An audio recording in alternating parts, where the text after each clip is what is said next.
Esse vídeo vai começar de uma maneira diferente. Eu vou levar vocês para Nova York da década de 1950. Now take it easy. There's absolutely nothing wrong with asking a neighbor down for a drink. Nothing.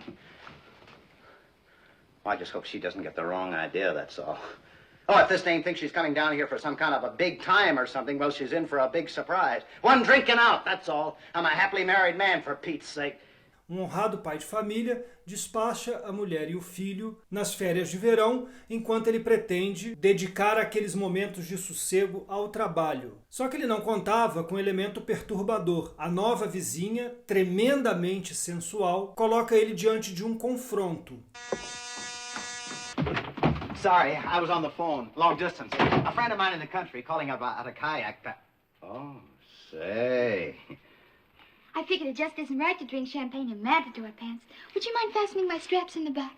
Depois de 7 anos de casamento, será que ele vai ser infiel? E aí quem não conhece o filme deve estar se perguntando, mas que diabos isso tem a ver com o concerto do Rachmaninoff, que é o tema dessa nossa conversa? Well, she'll probably be wearing some kind of an ice-cold evening dress. Let's see. Debussy, Ravel, Stravinsky only scare. É que ele usa justamente o concerto para piano número 2 do Rachmaninoff como instrumento de conquista no primeiro encontro com essa nova vizinha. Here's the baby, Rachmaninoff. Give her the full treatment. Come in like gangbusters.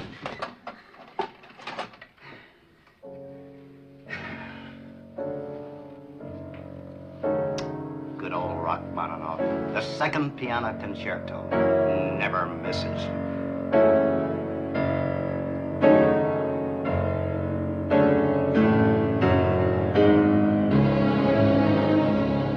E no devaneio dele é o concerto do Rachmaninoff que vai viabilizar essa aventura sexual.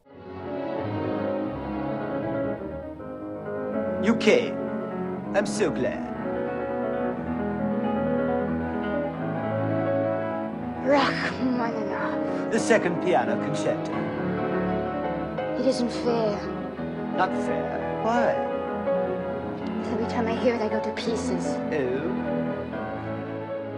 O uso da obra do Rachmaninoff nessa cena do filme mostra a tremenda popularidade da obra desse compositor na classe média americana dessa época. Não foi só nesse filme. São vários outros filmes usando essa obra e outras obras do Rachmaninoff que foram utilizadas no cinema nessa época.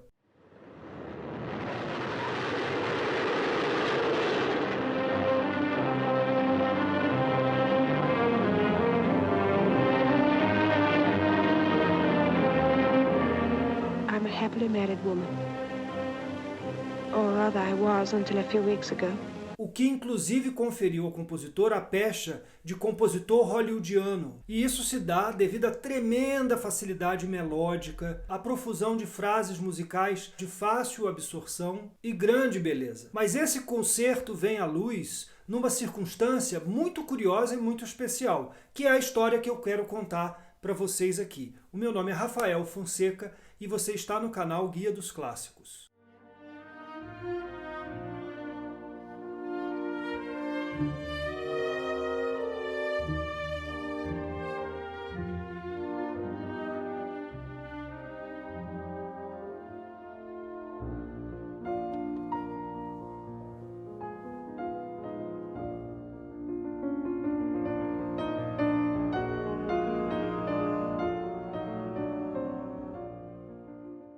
As primeiras ideias para esse concerto surgiram em 1889. O Rachmaninoff tinha apenas 16 anos. É o projeto de um concerto para piano que ele acaba não concluindo, mas ele vai guardar esses rascunhos e vai acabar usando posteriormente. Em 1891, ele tinha 18 anos de idade e estava concluindo o seu curso no Conservatório de Música, na Rússia. Ele escreve, então, um outro concerto, o seu primeiro concerto para piano.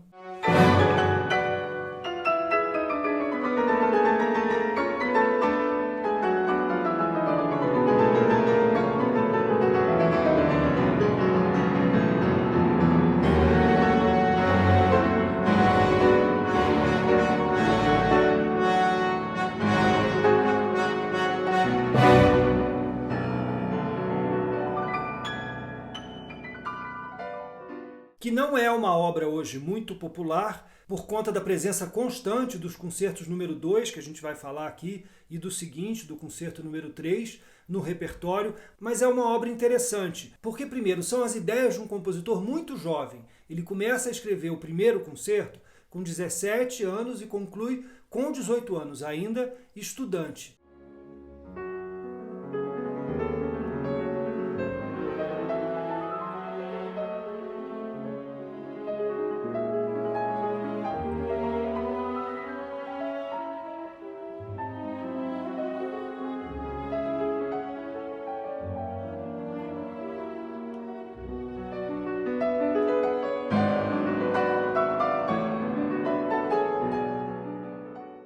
Já mostra o grande pianista que foi o Rachmaninoff. E a gente percebe aqui uma obra muito mais voltada para a estrutura, para a arquitetura da música, do que vai ser o concerto seguinte, o concerto número 2, que é um concerto muito mais voltado para as linhas melódicas, embora explore com perfeição a parte do virtuosismo do solista.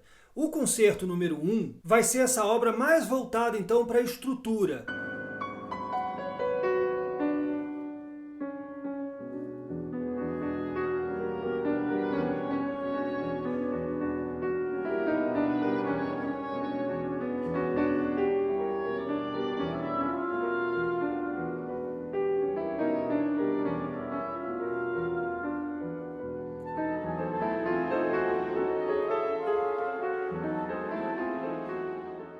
E mesmo que ele tenha passagens melódicas muito bonitas, como no segundo movimento, que é uma espécie de noturno, bastante introspectivo,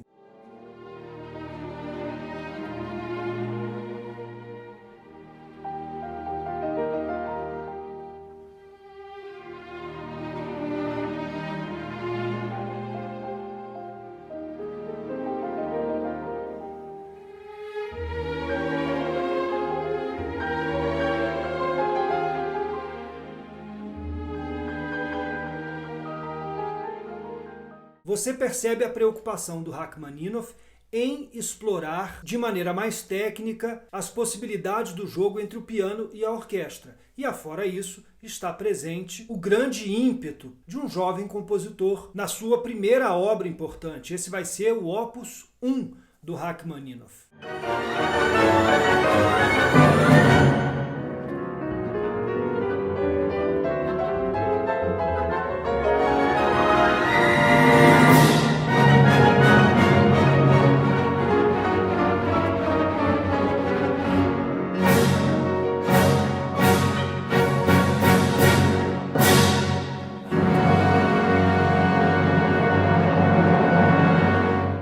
E ele vai concluir o curso no conservatório com a composição de uma ópera, Aleko.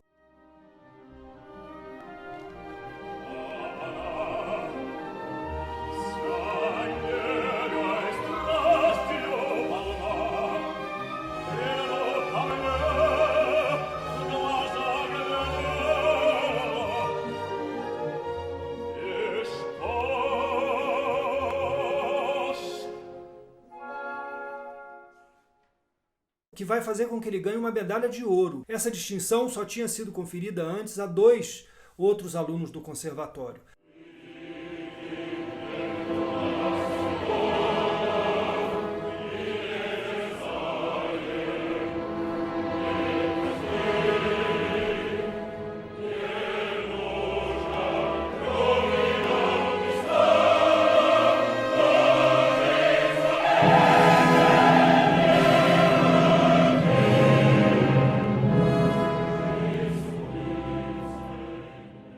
Essa ópera vai chamar muito a atenção do meio musical da época, ele vai com isso ganhar a admiração do Tchaikovsky, que era o seu grande ídolo, e a carreira do Rachmaninoff, então, começa de maneira promissora.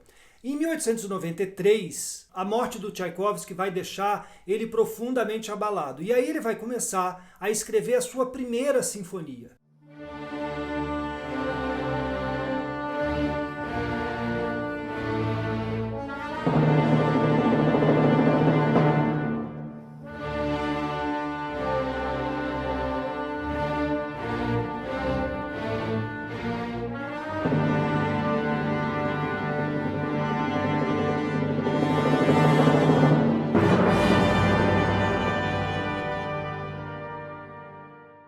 cujas ideias musicais ele vai construir a partir dos cantos religiosos da Igreja Ortodoxa Russa.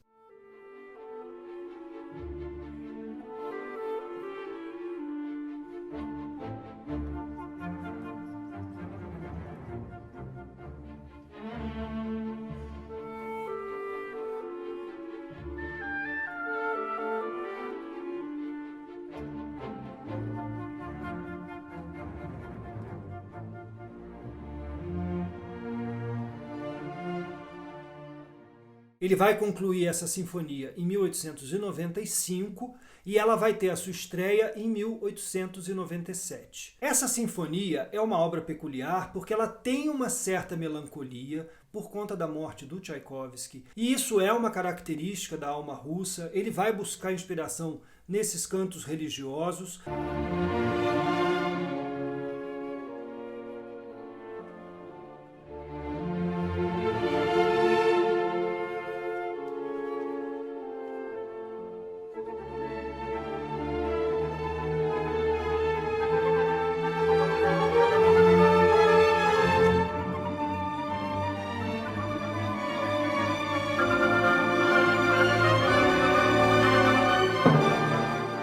Mas em nenhum momento da obra o lirismo esperado de um compositor romântico desse período vem de maneira exacerbada, que era o gosto deles, e no quarto movimento ele insere uma série de danças, às vezes até a moda de marcha.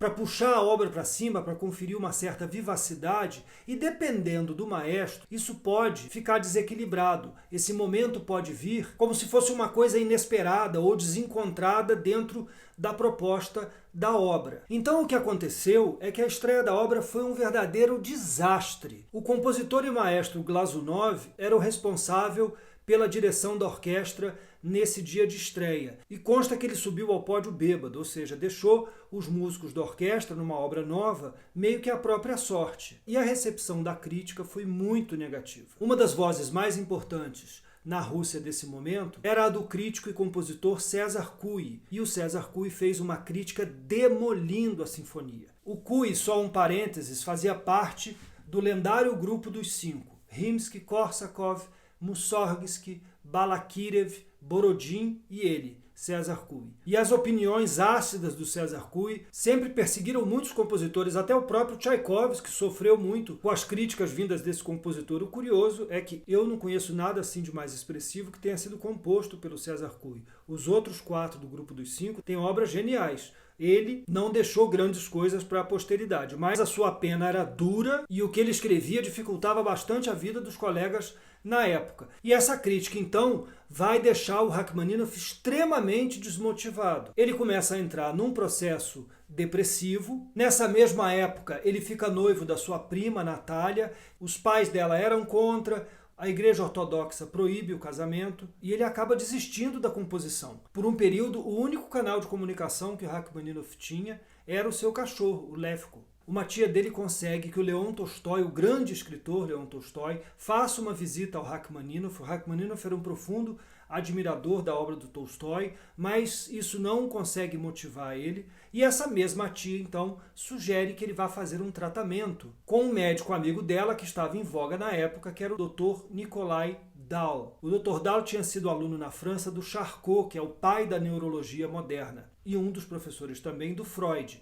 Então o Dr. Dahl fazia um tratamento experimental que envolvia o que a gente chama hoje de psicoterapia e hipnose. Então o Rachmaninoff comenta com ele que tinha recebido uma encomenda da Sociedade Filarmônica de Londres para compor um concerto novo para piano que ele não estava conseguindo fazer. O Dr. Dahl, como era músico amador, ele foi nesse processo hipnótico sugerindo ao Rachmaninoff que ele ia conseguir fazer um grande concerto e que ele ia obter muito sucesso com essa composição. O tratamento funcionou.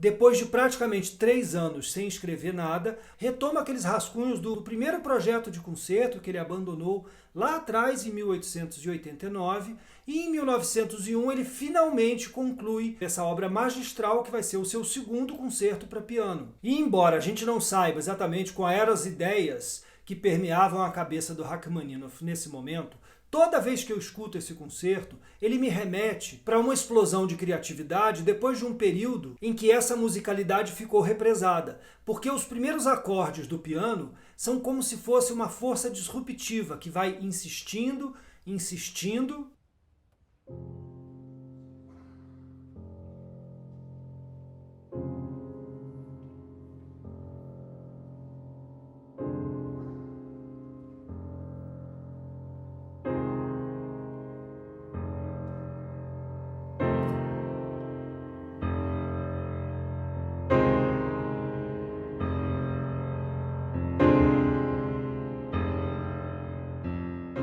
Até que rompe a barreira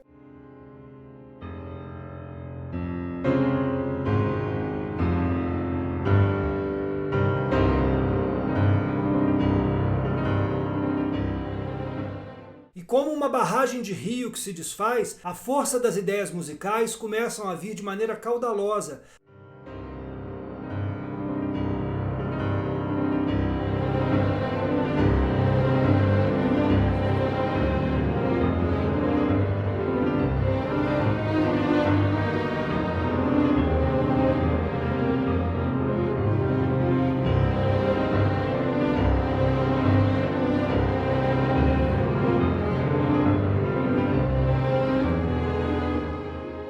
Como se fosse justamente uma água jorrando, agora fluindo sem dificuldade.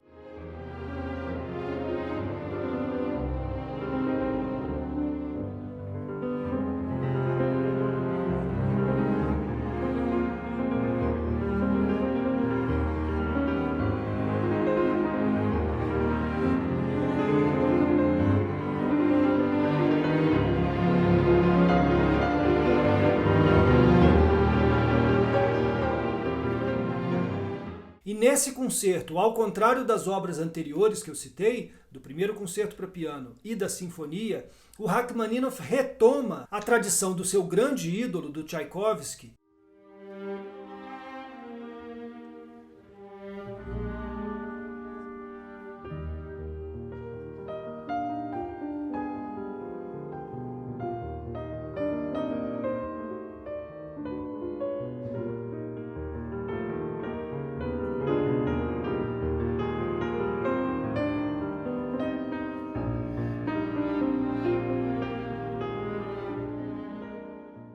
na construção de frases melódicas absolutamente inesquecíveis.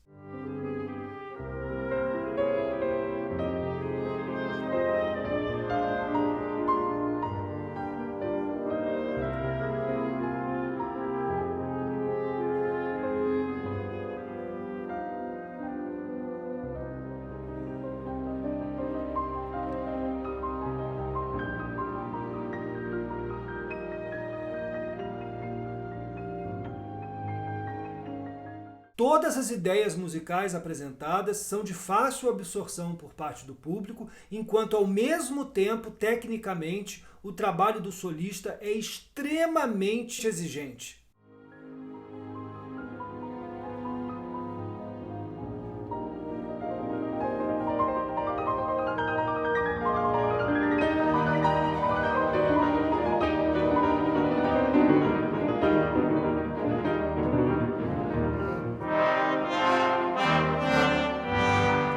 O concerto é, de ponta a ponta, como poucos outros concertos na literatura musical conseguem ser, um manancial infindável de belas melodias. Como, por exemplo, no segundo movimento, esse belíssimo diálogo que se dá entre a clarineta e o piano.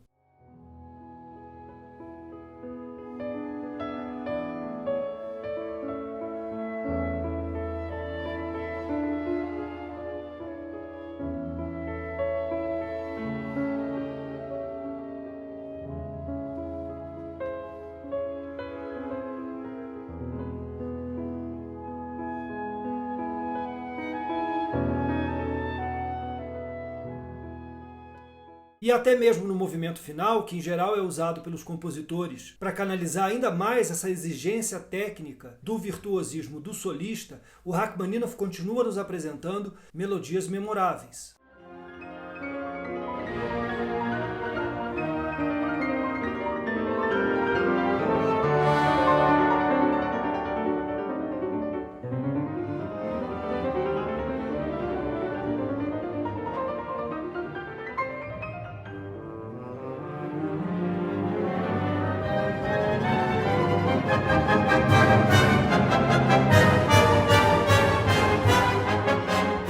E aí é que entra o fator que vai fazer com que a música do Rachmaninoff seja muito popular, mas que, por outro lado, vai levar a boa parte da crítica a considerá-lo um compositor de salão, um compositor açucarado, o que de maneira nenhuma é verdade. E o que ele vai nos provar alguns anos depois, quando ele escreve o seu terceiro concerto para piano, 8 anos depois desse, em 1909. A melodia principal desse terceiro movimento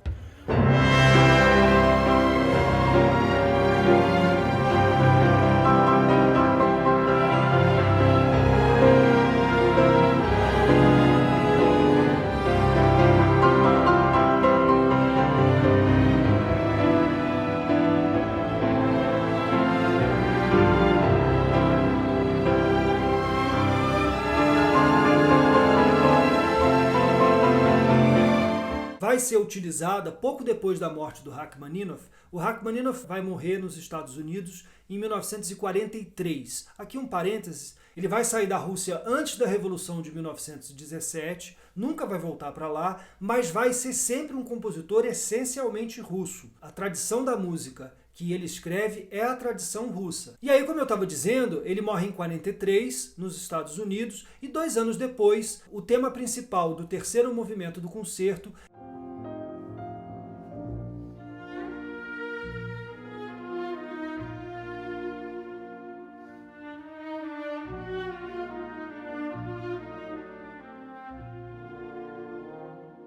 é reutilizado numa canção popular, uma canção meio cafona, mas que ficou muito famosa na voz do jovem Frank Sinatra. Full moon and empty arms. The moon is there for us to share. But where are you? E aí não só isso, nesse mesmo ano Hollywood vai usar o concerto número 2 inteiro como trilha sonora de um filme chamado Desencanto, ou Breve Encontro. We're neither of us free to love each other. There's too much in the way. There's still time. If we control ourselves and behave like sensible human beings, there's still time. Todas as cenas do filme são perpassadas pela música do Rachmaninoff. Isso vai fazendo com que a obra dele seja mais e mais utilizada na cultura popular, até que 10 anos depois de utilizada na canção do Sinatra e nesse filme Desencanto, em 1955, ela é utilizada nesse filme que foi o primeiro grande sucesso como símbolo sexual da atriz Marilyn Monroe, que é O Pecado Mora ao Lado. Mas se nos delírios do personagem o concerto do Rachmaninoff ia funcionar para conquistar a vizinha gostosona, Don't ever stop. Why did you stop? You know why I stopped. Why? Because now I'm going to take you in my arms and kiss you. Very quickly and very hard.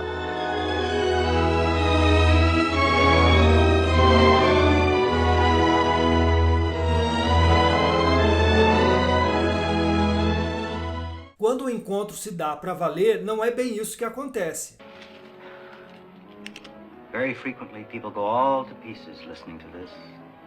No kidding. Yes. It quakes them. It shakes them. It makes them goose-pimply all over. Hey, did you ever try dunking a potato chip in champagne? It's real crazy. Here. Isn't that crazy? Yeah, pretty crazy. I can feel the goose pimples. Goose pimples? Uh-huh.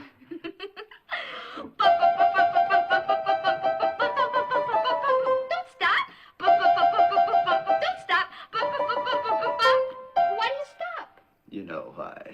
Why? Because now I'm going to take you in my arms and kiss you.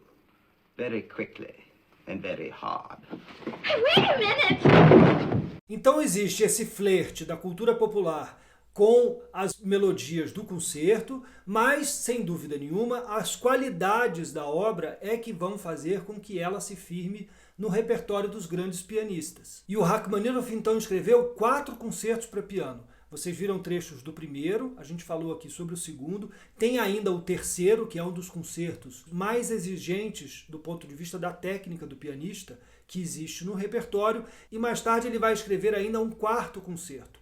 Mas é esse segundo que é o mais popular deles, e o terceiro também aparece com muita frequência no repertório. O número 1 e o número 4 nem sempre são apresentados. Então eu vou falar para vocês de 3 gravações do concerto do Rachmaninoff. Existem muitas gravações, como muitas vezes acontece aqui no canal, a pessoa depois comenta que o pianista favorito dela não está presente. Eu não tenho como falar de todos os pianistas, então eu escolhi 3 versões que eu considero realmente essenciais para vocês conhecerem. E além dessas 3 versões, eu vou deixar uma versão do concerto número 1 para vocês escutarem, que para mim é a melhor delas, que é do pianista americano Byron Janis, que gravou com a Filarmônica de Moscou e o Kirill Kondrashin. É uma versão extraordinária.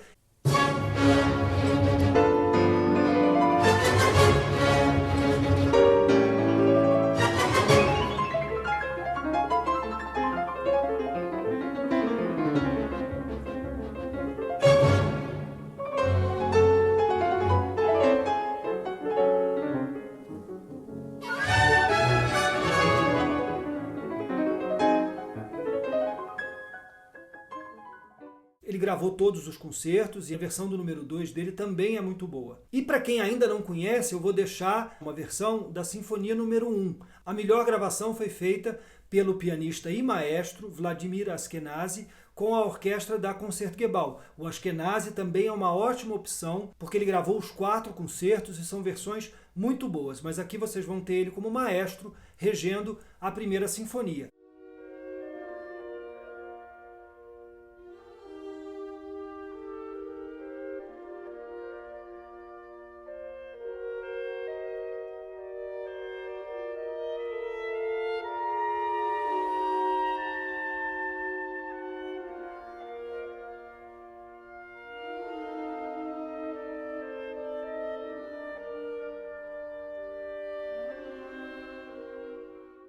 E agora vamos falar então das 3 versões que eu acho que vale a pena vocês escutarem desse concerto número 2. A primeira delas, feita ainda na década de 1920, tem a precariedade da tomada de som desse período, mas que é indispensável ser apreciada porque nós temos no piano ninguém menos que o próprio Rachmaninoff. Rachmaninoff foi um pianista de uma técnica assombrosa. Ele tinha uma mão muito grande e com isso tinha um alcance no teclado que não é acessível para todos os pianistas. Tem pianistas que têm a mão pequena que simplesmente não podem tocar Rachmaninoff porque não conseguem alcançar as notas que ele propôs. Existe inclusive um meme famoso que simboliza não só esse alcance enorme da mão do Rachmaninoff, como toda a filigrana que os dedos do pianista têm que fazer ao longo da execução musical. Então essa primeira versão, imprescindível, a gente tem o Rachmaninoff com a orquestra da Filadélfia e o maestro Leopold Stokowski.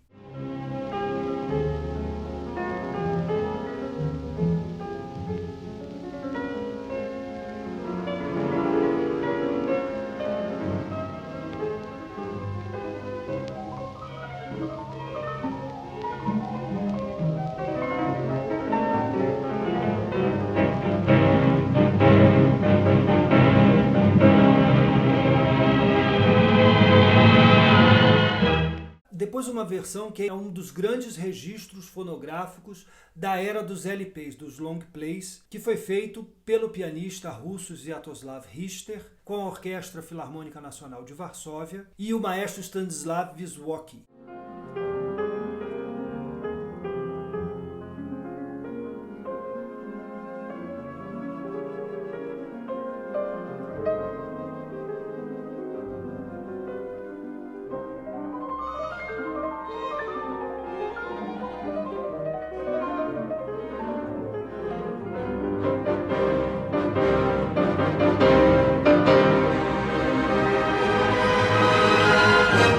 registro muito especial. Na entrevista que eu gravei com o editor e melômano Sebastião Lacerda aqui no canal, ele cita essa gravação como um dos melhores registros fonográficos de todos os tempos. E eu vou deixar mais um registro, eu sei que eu estou deixando muitos grandes pianistas de fora. Vocês têm gravações espetaculares do John Ogdon, do Christian Zimmermann, do Earl Wild, do próprio Byron Janis, que eu já falei aqui, do Ashkenazi como pianista, mas eu não tenho como contemplar todas. Então eu trago para vocês um registro mais recente, lançado no ano passado, em 2019, do grande talento da nova geração, que é o pianista russo Daniil Trifonov. É uma gravação estupenda, feita com a Orquestra da Filadélfia, a mesma orquestra com a qual nós temos o registro feito quase um século antes pelo Rachmaninoff e o Stokowski. Agora nós temos a Orquestra da Filadélfia com o Trifonov e o maestro canadense Yannick Nézet-Séguin.